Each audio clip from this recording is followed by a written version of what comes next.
Can I have a kiss, please? Thank you. You're such a good boy.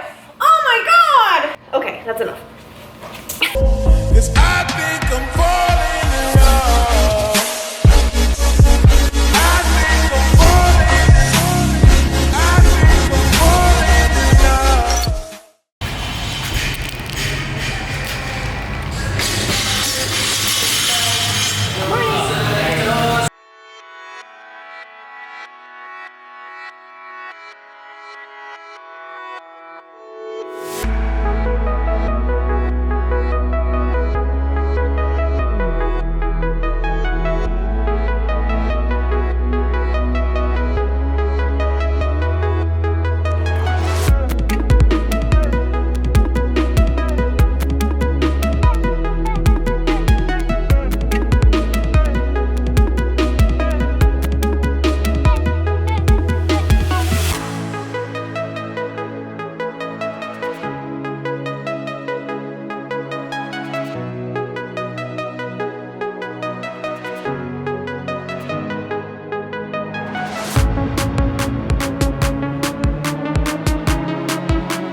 So I think what I'm gonna do is actually just go to the beach today. I have to read some stuff for my class tomorrow, so I think I'm gonna just take it to the beach and just chill. And I'm just gonna do everything else I have to do later today and just kind of push it back because I'm starting to feel a little bit run down.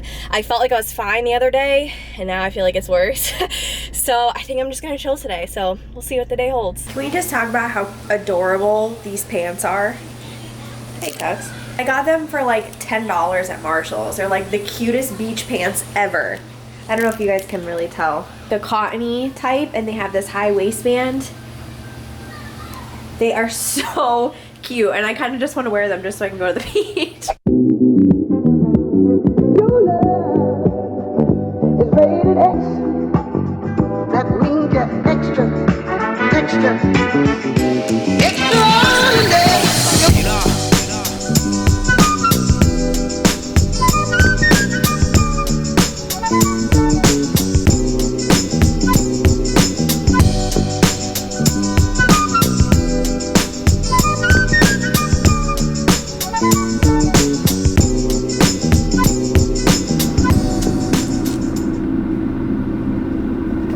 Make sure you stay hydrated, especially in Florida. I don't care how ridiculous I look bringing this gallon with me everywhere.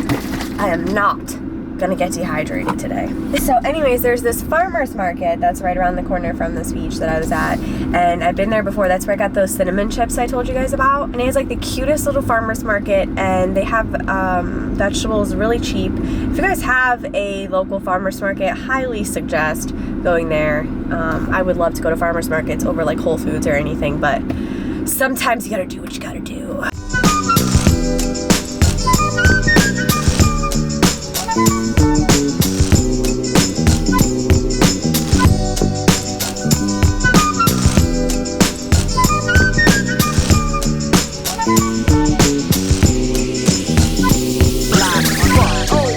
All right, having some oranges as a snack.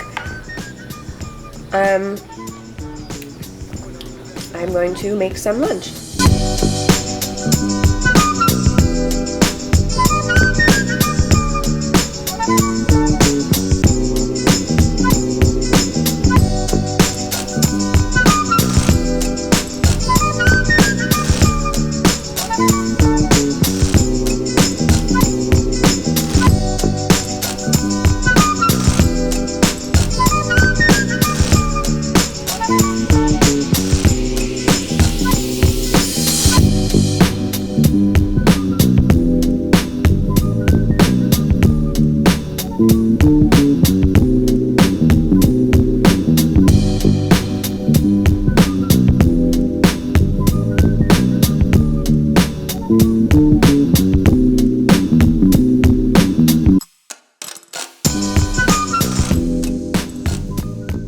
Welcome to this portion of the video. I'm really excited about it. It is called Food for Thought with Manders. I cannot take credit for this title idea, obviously, but my friend Dylan was like, I have an idea. You should, instead of like going on your rants and just ranting throughout your vlogs, you should dedicate a specific title to them so that I can put them in a playlist. And then if you guys want to hear me rant on about something, you can just search Food for Thought. So if you like that idea, let me know. But this is going to be my first little Food for Thought that I think is really important. I guess you could consider my video last week a Food for Thought video as well. But this is kind of more so just about like tracking macros and what you need to do to reach your goals. So I want to start off this segment by saying that I personally have never struggled with being overweight, obese, like really out of, actually I would say I was out of shape. If you want to classify my like before picture, it was definitely out of shape. If you guys haven't seen it, I'll put it up right here so you can take a look. For those of you that are new here, or maybe you just haven't seen this picture before, but I was like 100 pounds on the left, and then that picture that was compared to it was from last year when I did the photo shoot with Unbroken Designs. So with that being said, I don't want anyone to think that like I know everything, or I'm trying to say that I know the best way to do things. It's just kind of like my thoughts on tracking macros and if you need to do it to reach your goals. I think the most important part about tracking macros kind of breaks into two different paths. The first really good benefit about tracking macros is that you learn about what's in the food that you're eating. So if you were never really like a healthy person to begin with and you never paid attention to nutrition labels, this practice of reading nutrition labels and scanning things into MyFitnessPal can be really beneficial, because you can look at something that you thought was like healthy for years and you notice it has, you know, I don't know, 90 grams of sugar and so much sodium, and you're like, how is this healthy? So it's kind of like an eye-opener, especially if you're not used to reading nutrition labels, which I think could be really beneficial for people who are starting out, who have never really eaten healthy before, and it's just kind of like a good tool to use. The second aspect that I think is really beneficial for tracking macros is that you can kind of figure out where your baseline is of maintenance. And to figure this out, you kind of have to know what your TDEE is. And your TDEE stands for your total daily energy expenditure. So this is the total amount that your body burns from living, breathing, walking, going to school, working out, whatever. Every activity that you do is your total daily energy expenditure. Just to give you guys an example, for me personally, I burn around 2,200 to 2,400 calories per day, depending on the intensity of my training, obviously, and if I'm sitting in school on days longer than others, it's gonna be a little lower. So it's kind of variable, but for the most part, in between 22 and 2,400 calories. In order for me to maintain my weight, I eat about 2,250, 2,300 calories per day. And the reason why I know I maintain my weight is because I weigh myself every day. If you guys haven't seen my video on why you should weigh yourself every day, I'll link it down below. Disclaimer, obviously not for everybody, but just why I think it's important for data purposes. So when I eat at 2,250, 2,300 calories every single day, and I weigh myself every day, and I check my weekly average, and it's not really moving too much over the course of a few weeks, I know I found my maintenance level. Why this is important is because if you know your maintenance level, you know what you need to eat in order to eat in a surplus or in order to eat in a deficit. Obviously, if you're trying to build muscle, you need to eat in a surplus, and if you're trying to lose fat, you have to eat in a deficit. So using me as an example, if I'm eating 2,250 calories per day for maintenance, in order for me to build, I need to eat anywhere above 2,250, and in order for me to lose fat, I need to eat anywhere below 2,250. If I were gonna bulk, I would probably eat in about a 250 calorie surplus, and if I was gonna cut, I would eat in about a 300 calorie deficit and kind of just like implement some extra HIIT cardio or whatever. I know it can seem super overwhelming, like when you guys watch me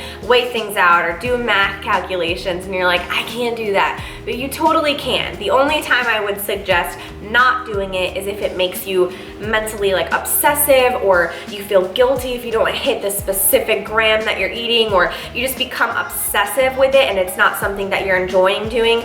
Obviously, I don't recommend doing it, but if it helps you reach your goals and you're learning what portion sizes look like and you're learning what's in the food that you're eating, absolutely, I recommend it. I'll always recommend tracking macros instead of like a clean, meal plan. I don't feel like that's realistic. I don't think that it's attainable in the long run. My other little food for thought before I get into my recipe in the remainder of this video is the question that people ask me, Manners, are you gonna track macros for the rest of your life? And definitely don't think so. I don't plan on it, but I will say that tracking macros and all the tools and the knowledge over the past 3 years, I think will help me just infinitely. I can literally look at meat and be like, that's like 4 ounces, that's 30 grams, and I'm usually always spot on. So I feel like when I stop tracking macros, whenever that is, I'll be able to just use the knowledge that I've learned thus far and just kind of like apply it. I'm not really worried about it. So no, I don't think that you need to track macros to reach your goals, but I definitely think it's a helpful tool. And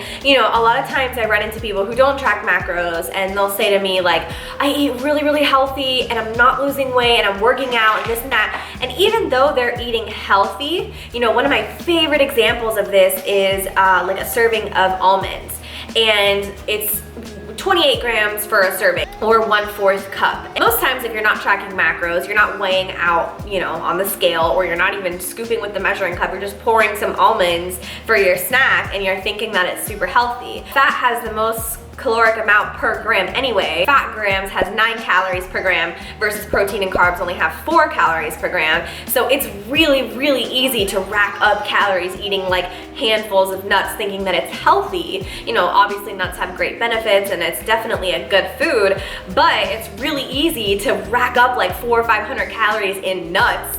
And before you know it, you're eating in a surplus without you knowing it because you don't track your intake, and then you're not losing weight or whatever the case may be, and you're frustrated. And I see that happen all the time with people. So just keep that in mind. Portion sizing is really helpful.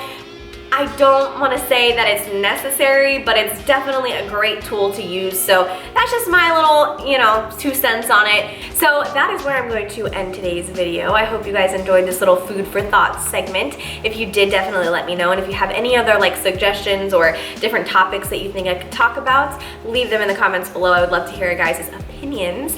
And I am heading out to go bowling because I have this newfound love of bowling. So I will catch you guys in the next video. Thank you so much for watching. I love you guys. See you next time.